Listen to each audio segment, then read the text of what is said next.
इस तस्वीर में दिख रही महिला का नाम मेरी एन है, जो 31 अक्टूबर 1832 को इंग्लैंड के एक विलेज में जन्मी थी। उसकी घर की आर्थिक हालात अच्छी नहीं थी। जब वो 16 साल की हुई तो उसने गांव से बाहर जाकर नर्सिंग की पढ़ाई पूरी की। 3 साल बाद जब वो गांव लौटी तो उसने साल 1852 में विलियम मोरबे नाम के एक आदमी से शादी कर ली। शादी के बाद मेरी डरहम शहर में रहने लगी। इनके अब 4 बच्चे हो चुके थे, लेकिन इसके बच्चे एक एक कर मरने लगे। मेरी के बच्चों ने पेट की बीमारी की वजह से दम तोड़ दिया था। अपने चारों बच्चों के मरने के बाद इसने अपने पति विलियम को लाइफ इंश्योरेंस पॉलिसी खरीदने का सुझाव दिया, जिसे इसके पति ने मान लिया। अगले कुछ सालों में इसके यहाँ और 5 बच्चे पैदा हुए, लेकिन एक बेटी को छोड़कर इसके सभी 4 बच्चे पेट की बीमारी से मर गए। साल 1864 में इसके पति विलियम मोरबे भी पेट की बीमारी से बीमार पड़ गए और अगले कुछ दिनों में उनकी भी मौत हो गई।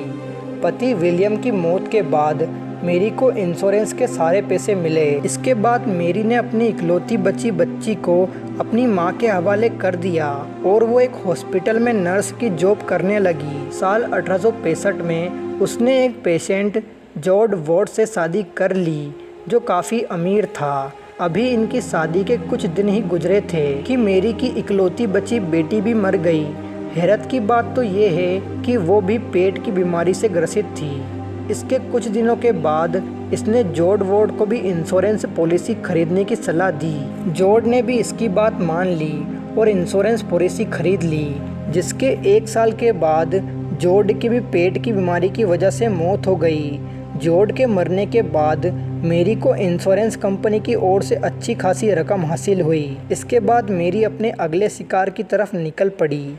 इसके बाद मेरी ने हाउसकीपर का काम शुरू किया।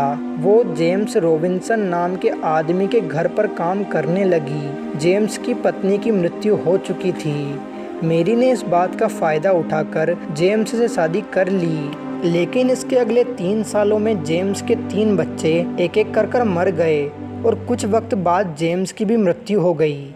सभी की मृत्यु पेट की बीमारी की वजह से हुई थी, जिसके कुछ वक्त बाद मेरी ने एक और शादी कर ली। ये शादी उसने उसके एक दोस्त के भाई फेडरिक कॉटन से की थी। फेडरिक की पहली पत्नी कुछ सालों पहले मर चुकी थी। उसके 2 बच्चे थे।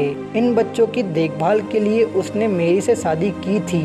अभी इसकी शादी को कुछ समय गुजरा ही था कि मेरी ने फेडरिक को भी इंश्योरेंस पॉलिसी खरीदने को कहा। इसके कुछ वक्त बाद मेरी की दोस्त, पति और एक बच्चे की भी मौत हो गई।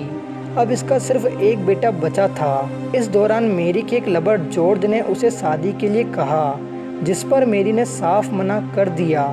मेरी ने जॉर्ज से कहा कि मैं अगर तुमसे शादी करूंगी तो मुझे फेडरिक के इंश्योरेंस के पैसे नहीं मिलेंगे, क्योंकि उसका एक बेटा अभी भी जिंदा है। उसकी ये बात सुनने के बाद जॉर्ज हैरान हो गया। उसे इस औरत पर शक होने लगा, इसलिए उसने मेरी पर नज़र रखनी शुरू कर दी। कुछ अरसों के बाद इसका बचा हुआ वो बेटा भी मर गया।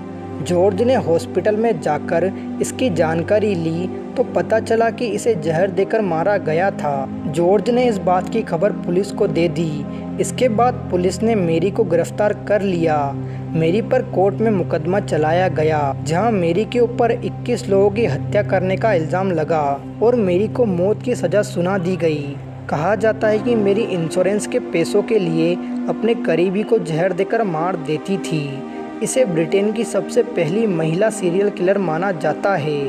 नंबर 2, गुड़गांव शहर का एमजी रोड गुड़गांव का सबसे सुनसान और भयानक रोड है। इस सड़क पर बहुत से लोगों ने सफ़ेद साड़ी पहने औरत को देखा है, जो कि दिखने में बहुत डरावनी है। इस सड़क पर ड्राइव करने वाले लोगों का मानना है कि उन्होंने कई बार इस सड़क पर सफ़ेद साड़ी पहने औरत को देखा है, जो गाड़ियों के पीछे भागती है। कहा जाता है उस औरत की शक्ल बहुत खौफनाक और डरावनी है।